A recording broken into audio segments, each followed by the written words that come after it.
I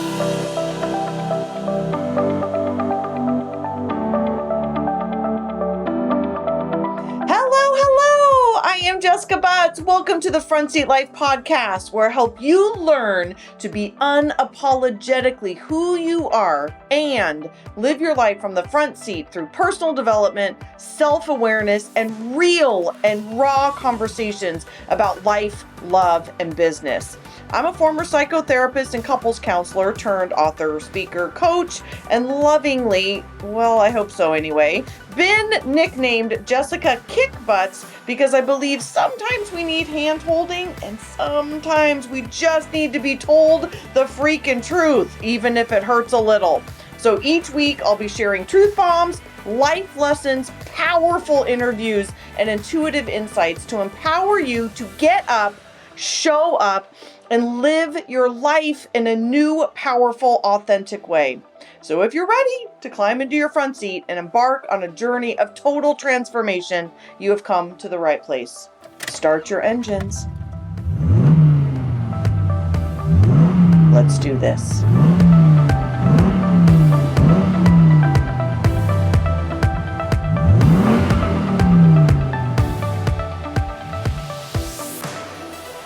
All right, welcome back, Front Seat Lifers. It is your host, Jessica Butts, and as always, I am thrilled to be here. I still have this cough. I am not going to lie, I cannot wait for this cough to go away. So hopefully, James, my amazing podcast editor, can get rid of most of my throat clearings that I will be doing through this episode. But I am super, super excited to bring you today's episode because this is very up for me right now. And we are getting ready for this Live Unapologetically launch. I'm talking about it like crazy. It's coming up on April 7th. But in that, lots and lots of people, even my own mastermind, which is, I'm going to out them a little bit today, has been talking to me about some of the confusion around intuitive types.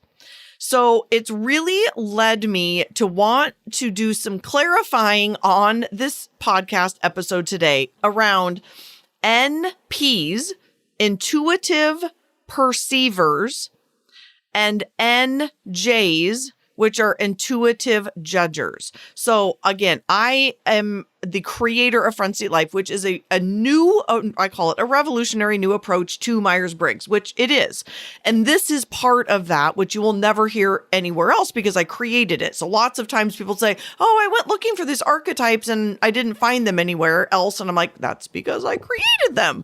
So John Bowlby did his own creation of the Myers-Briggs archetypes. I find them to be nauseatingly difficult to understand. He pairs, I don't know what he pairs. It's something like, I don't know what he does. I should know this. I do know it, but it doesn't matter to you. It's probably just a little too much information. So I'm just going to stop there. If you want to look him up, John Bowlby has his own archetypes. I then created my own archetypes based off of the Front Seat Life method. And that is the second dichotomy and the last dichotomy paired together, which means there's 4. So it's intuitives and sensors and judgers and perceivers. So there's NJs, intuitive judgers, NPs, intuitive perceivers, SJs, sensing judgers, and SPs, sensing perceivers. And I have found through my research, writing a couple of books, working as a couples therapist, psychotherapist, coach for all these years, that there are clearly archetypes, which I cannot wait to bring you over the next couple of weeks. I'm actually going to do a whole bunch of bonus episodes for you. So my amazing content manager was over here earlier. We were having our weekly meeting with the team and our new director of operations, Kristen, and Stephanie looks over at me and she was like, why have you never talked about archetypes? And we both just looked at each other like, I don't know why. On the podcast, I've written about it in both of my books and I talk about it in my courses and programs and things like that, but I've never talked about it. And partially it's because they are fairly small snippets of content. Once you start understanding your overall Myers-Briggs type, my archetypes, the Front Seat Life archetypes, are a bit smaller. hence the bonus episodes. So stay tuned for the next couple of weeks, 4 weeks in particular. I'm going to have a bonus episode coming out on Tuesdays for the next 4 weeks over March 2020 of all of the different archetypes. So if you are not driving and you want to take some notes, here are the 4 archetypes, which will also be shown in the show notes, is SJ, which I call the police. You'll know why when I do your episode, but that's not what this episode's about. SPs, which are the adventurers / artists. NJs, which are the entrepreneurs. And NPs, which are my favorites, and they're the squirrels. Again, this is a total teaser, but you're going to have to wait for the bonus episodes to find out more about those. But today in particular, I am going to be talking significantly about NPs and NJs because, again, as I'm getting ready to do this launch, I'm hearing just wonderful things from people. But some of my mastermind group, they reached out to me and said, I don't really resonate. So they're all NJs, by the way. I guess I should be clear about that. They're all NJs. I am an NJ. They're all NJs. So we're very big picture, creative, think outside the box, very entrepreneurial, but we're also super driven, super ambitious, hardcore, kind of get the F out of my way, creative, visionary, like more get done kind of action people than even more ideas. And they were saying to me that they don't really resonate with the word intuitive because they, as strong, driven, hardcore, ambitious women, they think of themselves like that, as do I. I would say I err more on that side than I do the side that they're having a problem with, which is a bit of a woo-woo. So NPs are a bit more woo-woo. NPs are big picture, think outside the box, creative, like all intuitives are. But when you start pairing the letters, this is when shit gets really interesting. So NPs and NJs, again, when we start pairing, this is what I was going to say. I am not, okay, I hope James keeps this in. So this never happens to me, but I can't fib. I am pretty tired right now. It is 2:00 in the afternoon. I have been on call since 9 a.m. I am not my best in the afternoon. I just want to be done. If I could have a glass of wine right now, I would, but I can't. I got a lot on my mind. And I just told him that I forgot what I was going to say. And I paused for like 2 minutes and was like, can you cut that out? Because I kind of forgot. And then I started again and now I remember what it is. So he's definitely not going to keep the 2-minute pause in there, but hopefully he'll keep my goof up in there because that's just real life. So what I was going to say is, and I've been saying for the last 60 episodes, is that the dichotomies, the 4 dichotomies in and of themselves are utterly fascinating. Introversion and extroversion can change people's lives. Sensing and an intuition, understanding that absolutely changes people's lives. Thinking and feeling, judging and perceiving, those in and of themselves. But when you start pairing them, when you make up the whole Myers-Briggs 16 types, when you put them together in the archetypes like I am, when you talk about your front seat and your back seat like I do in the front seat life methodology, this is when stuff gets really, really rich. It's like the tip of the iceberg is really just the 4 dichotomies, and then it gets so much deeper. So that's what we're doing today, is talking about pairing NPs and NJs and what their similarities are and what their differences are and how we all relate to each other. So as NJs are these driver, hardcore, ambitious, get it doneer, like creative vision, entrepreneurs, get out of my way kinds of people, they sometimes don't resonate with the NPs, which are a little woo-woo or a lot woo-woo. They're so full of ideas and they don't love to have to follow through with them. They flit from thing to thing. They are very creative. They're absolutely huge free thinkers. They are very squirrely. They kind of, don't beat me up, but they're kind of wannabe entrepreneurs. Like they have all the ideas in the world, but oftentimes it's very hard for them. Hence why about 90% of my clients are Ps, because they have all these amazing ideas, but they have a hard time focusing. And again, they have kind of more ideas than they have more structure. So I found it fascinating that these driven, and I have a bunch of these clients right now. In fact, one of my favorite private clients, she is, that girl is driven.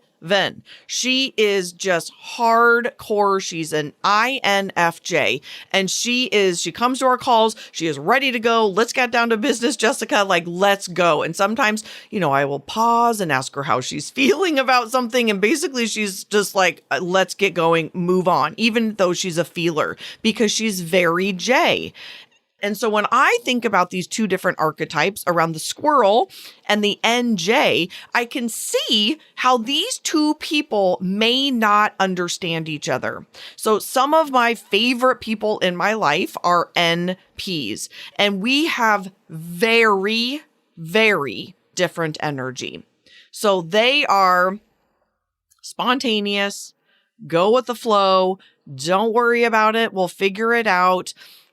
And they still have a lot of the characteristics that Ns have and I have because they're Ns. So the common denominator with NJs and NPs is this creative, visionary, think outside the box. How can we make the world a better place? How many different personality books can we read? How much personal development work can we do? All the abundance, think outside the box, all the different ideas are really about the intuitives. It's just how the last letter, the J and the P, factor in to that intuitiveness.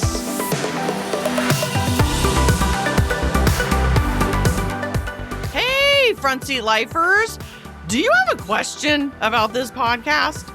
You must, because I do this all the time. I am an avid reader, an avid personal development person, and an avid podcast listener. And I'm always listening to podcasts and being like, gosh, I really wish I could ask this person a question about this content.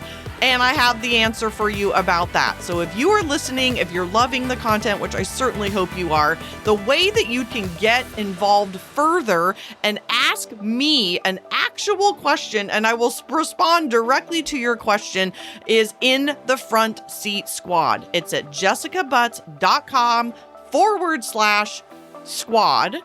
jessicabutts.com/squad. And it will take you directly to a free private Facebook group where I do this kick-ass monthly happy hour. I'm having a drink. Hopefully you're having some sort of drink, tea, water, wine, whiskey, whatever you're doing. And join us where I am answering all of your questions once a month live, where we can connect and I see your questions. It was absolutely brilliant, and they will continue to be brilliant throughout the year. So if you want to ask questions, you want like-minded people, you want to learn more, by the way, there's also a ton of free videos in there. We've set up units so you can watch videos from past years. Who are you? Where are you going? How are you going to get there? It's basically the one-stop shopping for all things getting started with your personality type, front seat life, all the things. So go get yourself a spot in there. I can't wait to see you. We're welcoming new members every single week. And then the monthly happy hours are just really quite too much fun for this. All right, I'll see you there. Bye.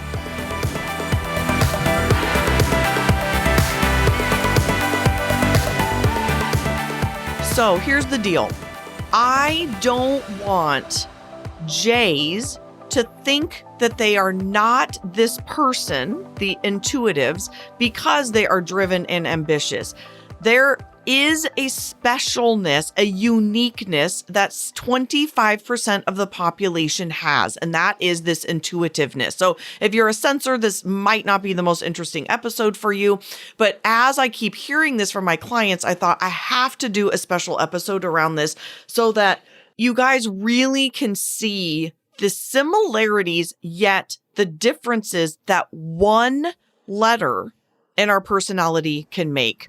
So I always like to use my very, very dear friend, Lisa Fisher, as an example. That poor girl. She is just one of the most amazing human beings I've ever met in my life. She is a dear friend of mine. She is a international stylist and she's just amazing. And she is the epitome to me of an ENFP. She's like off the charts on all of them, as I'm off the charts on all of mine, except she's a P and I'm a J. And so when I think about our differences, she and I went on vacation together about a year and a half ago. And I remember really noticing our differences there. Just this beautiful way of her just going with the flow and being and wanting to talk about her feelings and talk about ideas. And so as an ENFP, her front seat is extroverted ideas, extroverted intuition, and introverted feeling, where I, as an ENFJ, my driver is extroverted feeling. Yet my co-pilot is introverted intuition. And so that is a very interesting difference between NPs and NJs as well, depending on your introversion or extrovertedness, because she loves to talk about her ideas. She loves it. It's so fun to watch her like get creative and journal. We have this huge joke that she brought 66 pounds. She tried to pack 66 pounds of stuff with her because she brought all of her books. She just flew all of her books over there because she knew we were going to be sitting on the beach and she wanted all the ideas and she wants to talk about them. But yet I, as the co-pilot of the intuition, I really wanted to focus on my ideas in my head. I actually don't love collaborating. I know that sounds awful. My partner teases me all the time when I have that realization of like, I'm just not a great collaborator. Like, because that might be interesting. I'd love to hear from you guys too, whether or not that's something that you experience and I'm a little all over the place right now. I apologize. Please stay with me. As an introverted intuitive, we don't love to collaborate because the ideas are in our heads. So when I sit down to like collaborate with people, although the only person I'm really great at this is with Stephanie. So Stephanie used to be my director of operations. She's now my content manager. She and I have mini orgasms when we're doing it because we love it so much. We're squealing and, oh my God, yes, woo, ah! I mean, we just go crazy because we love it so much. But on average, if you're an introverted intuition, if you have that anywhere in your car, again, you can find the car on my website. It's jessicabutts.com/quiz. Go take it. It's right there. I'd spell it out for you. The quiz is shockingly accurate. It'll tell you your type, but it will also show you your cars. So if this is landing on you, but you can't quite visualize it or you don't even know what I'm talking about, go take that, jessicabutts.com/quiz.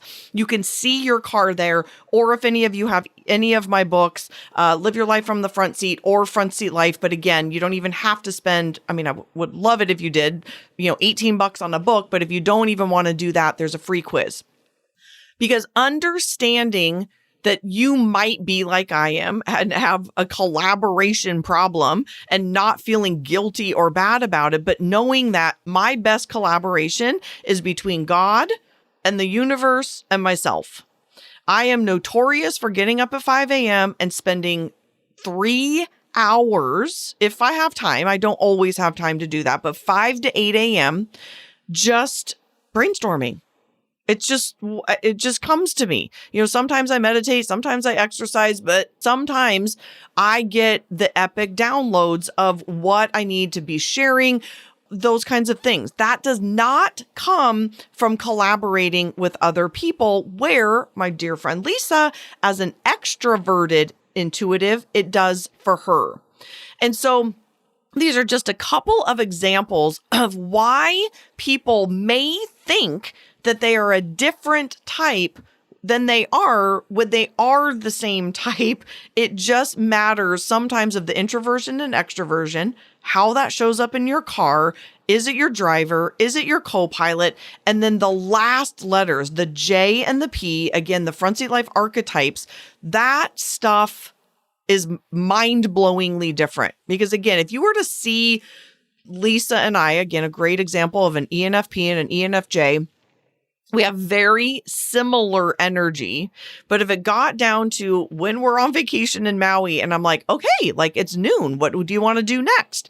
And she's like, oh, I don't really care. Like anything. I'm having so much fun. And I'm like, okay, great. Well, let's go do this for about 30 minutes. And then what if we go do this? And then we have happy hour. And she's like, whatever. That sounds amazing. And so that would literally be the conversation we probably had for 7 days. And it was so delightful because she just let me be me and I let her be her and she just would go with the flow. And again, I was trying to not over control things, but like, what if we go here in an hour? And she's like, great. And now I know I've got an hour to just kind of be here and then I can just go with the flow and be there. And this is just, again, the difference of how we are in life, but then also in business. So J's, this is one of my favorite visualizations, and I've probably done this on a different episode, but if you're driving, please do not do this. But if you are probably anywhere else, this would be an appropriate thing to do. You might want to put your hands up to your eyes like horse blinders. So no one's watching you. And if they are, who cares? You put your hands up like horse blinders. That, if you're doing it right now, is like how J's see the world. And NJs still have visions. I'm doing it. That's so funny. I was just like, oh, I'm doing it on my own podcast. You can't see me, but I'm literally doing it. Intuitives still have big visions. They're very creative. They still think outside the box, but they have horse blinders on, meaning ambitious, driven, get out of my way. I know where I'm going. I've got a plan. I've got a system. I've got the structures, and I am going to go for it. And again, that's not always great because now I want you to imagine taking those horse blinders off. That is where intuitives live. Intuitives have so many options to them. Like if you put your hands up again, that's a third of what you're seeing.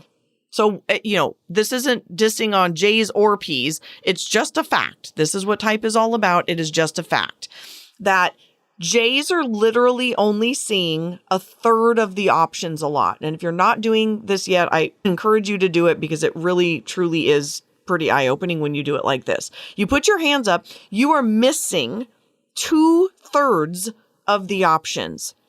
And I see this a lot with my friends and my clients that are NJs. I'm very much the same way as well. I get real hell-bent on what I'm going to do, how I'm going to do it, and in the timeline I am going to do it. And if I've learned anything, it is that God got his own plan and I just got to let him take charge, but that's not the way we like to be.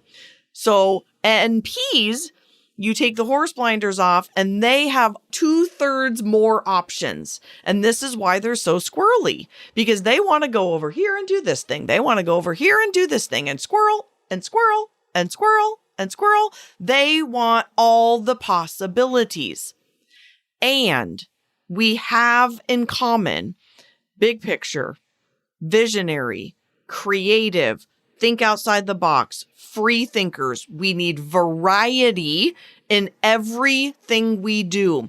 We need variety in our schedule. We need variety in our work. We need variety in our sex life. We need variety in what we're eating, what we're doing. We are always, always planning ahead, regardless of whether you're a P or a J. You're always looking at what can I do next? We're all what-ifers. We are all planning for the future. Where can I go on vacation next? What class can I take next? What course can I take? What can I create in my business for my life? How can I better my child's family or their relationships? This is all we do, right? All the time. Our brain is thinking about how I can do things better or different. That's why I call us the what-ifers. So I hope through this little bit scattered podcast, I apologize. There's just so much to talk about. I mean, it's so funny. We're putting this course together and it's like, there's so much. I mean, and this is why we're literally doing the course, because there's so much to talk about that as an ENFJ, I want to like connect with everybody and I want to do hot seats and I want to answer questions and I want to like dig in deeper, but there's so much to talk about that it just feels like it's never enough. So anyway, that's why we're building this darn course. So every freaking thing is going to be in there. The PDFs, stuff from the book, all the videos, like it's all encompassing. And the whole thought of it is exhausting and overwhelming and awesome. So my friends, I hope this episode was helpful for you too, especially you NPs and you NJs, you ambitious driven, NJs and you like woo-woo creative, flitty, squirrely NPs. I love you both. I love you both. And we're different and we're similar. All right, you guys, I can't wait to see you for the rest of, I guess this is February 28th episode. And then we've got so much goodness coming up in March. I'm going to be doing bonus episodes on the archetypes. And then I'm going to be doing all of the myths for each of the archetypes. That is going to be fun.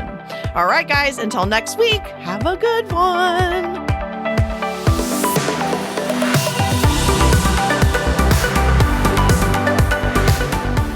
From the bottom of my heart, truly, thank you so much for listening. I know that you have a ton of options, and the fact that you are taking time to listen to the Front Seat Life podcast means absolutely everything to me.